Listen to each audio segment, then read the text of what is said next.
अंदरूनी कलह निकलकर सामने आ रही है। हमारे साथ ओम प्रकाश राजभर जी हैं। राजभर जी, गर्मी भी बढ़ रही है, यूपी का सियासी पारा भी बढ़ रहा है। कहा यह जा रहा है कि एकमत है समाजवादी पार्टी, लेकिन चाचा भतीजे के जो बयान है उससे ये कयास लगाए जा रहे हैं कि कुछ भी ठीक नहीं है। क्या कहेंगे? गर्मी बढ़ रही है, बिजली का बिल बढ़ रहा है, बिजली कम आ रही है, लोग परेशान हैं। सरकार का ध्यान हिंदू मुसलमान में है। सरकार का ध्यान बिजली कैसे आपूर्ति की जाए, लोगों तक बिजली समुचित कैसे पहुंचे, इस पे ध्यान नहीं है, लेकिन बिल बढ़ाने पर ध्यान है। सरकार गर्मी में जनता की गर्मी निकाल रही है। जो बयान एक बार आया था ना भाजपा की तरफ से कि हम शिमला बना देंगे, तो शिमला बन रहा है, देखिए बिजली का। और जहां तक सवाल समाजवादी पार्टी में अंदरूनी कलह का, कुछ नहीं।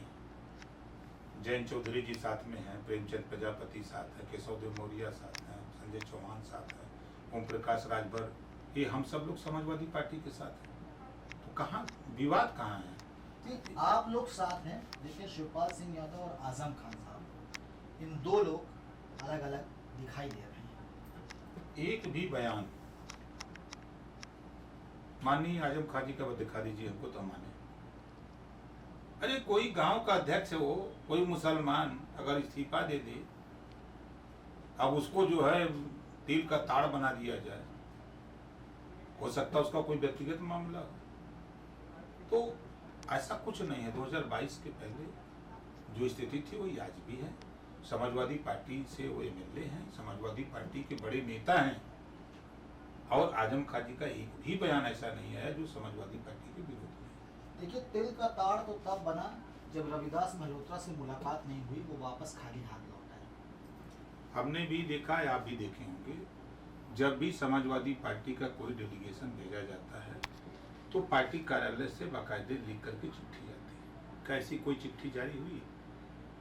अगर ऐसी चिट्ठी जारी हुई हो तो बता दीजिए। और पार्टी का मालिक राष्ट्रीय अध्यक्ष होता है, राष्ट्रीय अध्यक्ष को पता ही नहीं, प्रदेश अध्यक्ष को पता ही नहीं, डेलीगेशन चला गया। अगर ये जानकारी में होता तो ऐसा कुछ नहीं होता। आजम खान जी समाजवादी पार्टी के एमएलए हैं, बड़े नेता हैं, वहाँ कोई दिक्कत नहीं है। देखिए, दिक्कत हो या ना हो ये तो आने वाला समय बताएगा, लेकिन अगर वर्तमान स्थिति की बात की जाए तो साफ हर तरफ ये दिखाई दे रहा है कि समाजवादी पार्टी में दिक्कत है। चाचा भतीजे एक नहीं हो रहे हैं, आजम खान साहब भी अलग होते हुए नजर आ रहे हैं। देखिए, ये भारतीय जनता पार्टी सब ड्रामा कर रही है। बहुजन समाज पार्टी को खत्म कर दिए। आपने अभी कल परसों हमने देखा मायावती जी का बयान, एक बार भी उन्होंने ये नहीं कहा कि प्रदेश में गरीब कमजोर जो 50 साल 100 साल से बसे हैं जिस जमीन पर, चाहे वो भले गांव सभा की जमीन हो, उसको उजाड़ा जा रहा है, उस पर उनका बयान नहीं। तमाम दलित पिछड़े अल्पसंख्यक के ऊपर जुल्म जाति अत्याचार हो रहा है, उसके खिलाफ आवाज नहीं। ये जिम्मेदारी सरकार की होती है कि विपक्ष की सरकार जिम्मेदारी है? तो सरकार के ऊपर तो उंगली नहीं उठानी। सरकार मतलब भारतीय जनता पार्टी की सरकार है। एक भी शब्द उन्होंने भारतीय जनता पार्टी के ऊपर बोला हो तो बताइए। परसों के बयान पर देखिए क्या दिख रहा है। तो मूकम समर्थन, मूक समर्थन। और 22 में जो चर्चा, आम चर्चा है, मैं उसका खुद गवाह हूं कि भारतीय जनता पार्टी और बहुजन समाज पार्टी दोनों मिलकर चुनाव लड़े हैं, तो भारतीय जनता पार्टी की सरकार बना रही है। आरक्षण खत्म हो रहा है, जबान नहीं खुल रही है, पिछड़े दलित पर जुल्म जाति अत्याचार हो रहा है, उस पर जबान नहीं, खाली अखिलेश यादव बुरे हैं। आप भी तो 4 बार मुख्यमंत्री रही हैं, आपने क्या किया? क्या नाई, गोंडपाल, प्रजापति, कुम्हार, राजभर, चौहान, बिन, केवट, मल्ला, अर्थवंशी, बंजारा, बहेलिया, खंघार, गोंड, पासवान, खरवार, आपने उनके विषय में सोचा? अभी तो 4 बार सीएम थी। इनके ऊपर जुल्म जाति अत्याचार हो रहा है, पिछड़े दलित अल्पसंख्यक का हिस्सा लूटा जा रहा है। अखिलेश लूट रहे हैं। अब तो अखिलेश सरकार में नहीं है, 5 साल बीजेपी की सरकार रही है, अब फिर दोबारा बीजेपी की सरकार बनी है, तो उस पर क्यों नहीं बोलती हैं? भाजपा की सरकार पे मैं वापस आऊंगा। 1 महीने का कार्यकाल योगी सरकार 2.0 का पूरा हो गया है और कहा यह जा रहा है ताबड़तोड़ फैसले लिए गए हैं जनता के हित में। अधिकारियों पर लगाम लगाई गई है, समय से कार्यालय पहुंचने का निर्देश जारी किए गए, मंत्रियों की भी क्लास लगाई गई है। मंत्रियों से कहा गया है कि परिवार का हस्तक्षेप नहीं होगा शासनिक कार्यों में। मैं तो देख रहा हूँ काफी लोगों के चैनल पे चला कि मंत्री के परिवार के लोग जाकर के चेकिंग कर रहे हैं कि ये आप ही लोगों के चैनल पे चला। दूसरी बात, जितने मंत्री जा रहे हैं वो यही कह रहे हैं कि पिछले 5 साल की बहुत नाकामी है, पिछली सरकार की नाकामी है। आप चाहे स्वास्थ्य विभाग के बयान जो मंत्री हैं उनको देखिए, चाहे विद्युत विभाग के मंत्री को देखिए। अभी भी मैं देख रहा था कि ए.के. शर्मा जी का बयान है कि पिछली सरकार की नाकामी की वजह से जो है ये बिजली का संकट पैदा हुआ है। इतनी विकराल गर्मी है, बिजली का बिल और गर्मी कर रहा है और बिजली जा नहीं रही है। 8-8 घंटे 10-10 घंटे 6-6 घंटे कटौती हो रही है। भारतीय जनता पार्टी ने 1 महीने के कार्यकाल में अच्छा काम किया, महंगाई 3 गुना बढ़ा दिया, अच्छा काम किया। रोजगार छीन लिया, ये अच्छा काम किया। बिजली का बिल चाँप के बढ़ा दिया, वसूली खूब हो रही है। जो गरीब बेचारा फर्जी उसके यहाँ रसीद भी नहीं पहुंची है, ये बिजली का कनेक्शन भी नहीं पहुंचा है, ऐसे लोगों के यहाँ तक बिल पहुंच गया है इस सरकार का। सरकार के काम की गरीबों को उजाड़ा जा रहा है, जो बेचारे बसे हैं। लेकिन जो वास्तव में माफिया हैं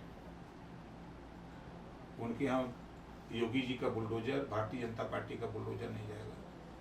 जो गरीब कमजोर ठेला चलाते हैं, दिहाड़ी पे मजदूरी करते हैं, गन्ना का रस पेरते हैं, उन्हीं के यहाँ जा रहा है। जो गरीब कमजोर 100 साल 150 साल 50 साल से जो बसे हैं गांव सभा की जमीनों पर, उनको खाली कराया जा रहा है। कहाँ खाली करके कहाँ जाएंगे?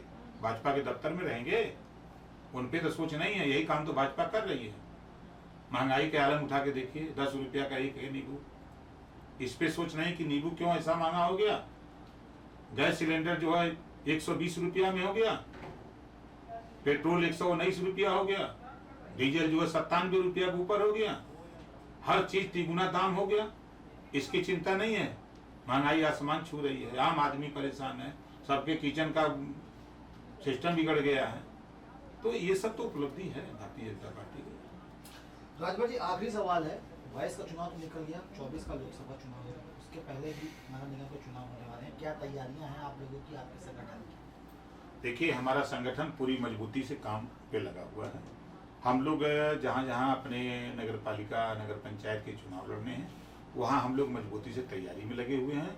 और पूरे प्रदेश में संगठन का काम हमारा खासतौर से अति पिछड़े व अति दलित को हम जोड़ रहे हैं, ताकि ये आज़ादी के 75 साल में ये वंचित लोग हैं, अधिकार से वंचित लोग हैं, ऐसे लोगों को हम सामने ला करके उनको हक हिस्सा दिलाने के लिए उनके बीच में हमारी बैठकें हो रही हैं। हमारे लोग जा रहे हैं, हम जा रहे हैं, हमारे नेता जा रहे हैं, चाहे वो कश्यप का हो, चाहे बिन का हो, चाहे पाल प्रजापति कुमार का हो, चाहे राजभर का हो, चाहे पटेल का हो, यादव का हो, ब्राह्मण का हो, चाहे राजपूत का हो, भूमिहार का। जो गरीब कमजोर लोग हैं, जिनसे उम्मीद है कि हमको रोटी कपड़ा मकान शिक्षा दवाई चाहिए, और जिनको हिंदू मुसलमान करना है, जिनको मस्जिद में जा करके भगवा फहराना है, वो तो भाई हमारी बात नहीं मानेंगे। तो बिल्कुल ओम प्रकाश राजभर जी हैं, साफ ये कहना है इनका कि समाजवादी पार्टी